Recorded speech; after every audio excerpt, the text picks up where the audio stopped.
You, Aldo. In this section, you have mentioned Bobinsana bark and flower.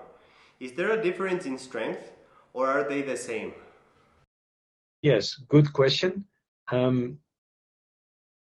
Although they definitely have their own spiritual aspect too, they're all a bit the same. The whole tree brings you to the heart, but just a bit in different ways.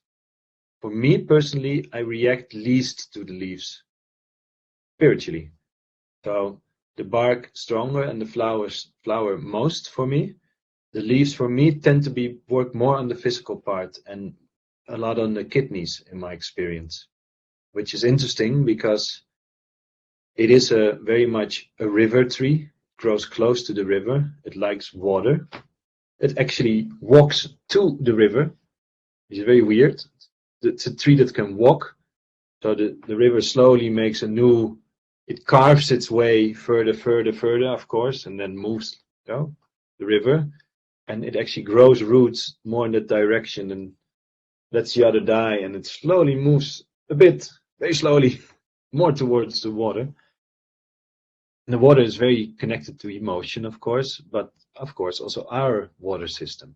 So it tends to stimulate the kidney, the detoxification, the de-acidification, but also in the brain, it can help flow. It's all about flow in the end, and the leaves tend to work a bit more on the physical part of creating that flow, in my opinion. So Bobinsana can be used in a dieta? Yes, yes, actually there's quite some tribes that advise that as a first dieta, or ayahumas, many times used as a first one. But for us, being so much in the intellect, so the Caapi can help to zoom out, not be so much in your situation. The Bobinsana can really help us to feel. And also that is a very important part in our evolution as Western human beings. So yes, it would be a very good first one. That's also, I said, they lie so close to each other. They can really support, and they're really both so helpful for our mind conditions in their own way, but can lead to the same effects in a bit different working, no? You mentioned that you liked a lot the flower extract of the Bobinsana. Could you please elaborate? A nice thing to add why I like flowers so much. I mean, we all like flowers, but I like all parts. But the flower is really the communicative part of the tree. It's how it communicates all the time with energies, literally electrolytes through the roots, through the mycelium, with hormones and pheromones, which we also smell and do. But the flower is really when it starts to communicate to the outer world, whether it's an insect, whether it's us, whoever, and it's like a gateway to its spirit in a certain way.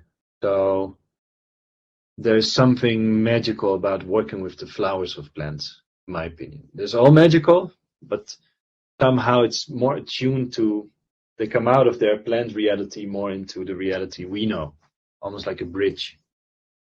Thank you so much, Aldo. I have another question regarding Bobinsana.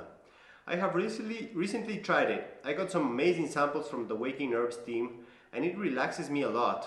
But the thing is that the next day I still feel the effect. Is that normal?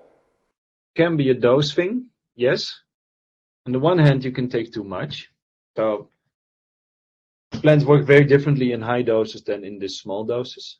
They can actually completely turn around, and then it's just too much for your body. It can be that the bark would be more suitable for you because the bark is a bit more energetic. The flower is a bit more sedative. Sometimes we need to see that environment. We take a bit a higher dose to experience the plant, what it actually is, and then we are used to it and can get to it. And there can be a tiredness from not wanting to go there, a kind of almost a resistance, which doesn't feel like resistance, but your body makes a whole construct to not go into something, almost a protective system of your pain body.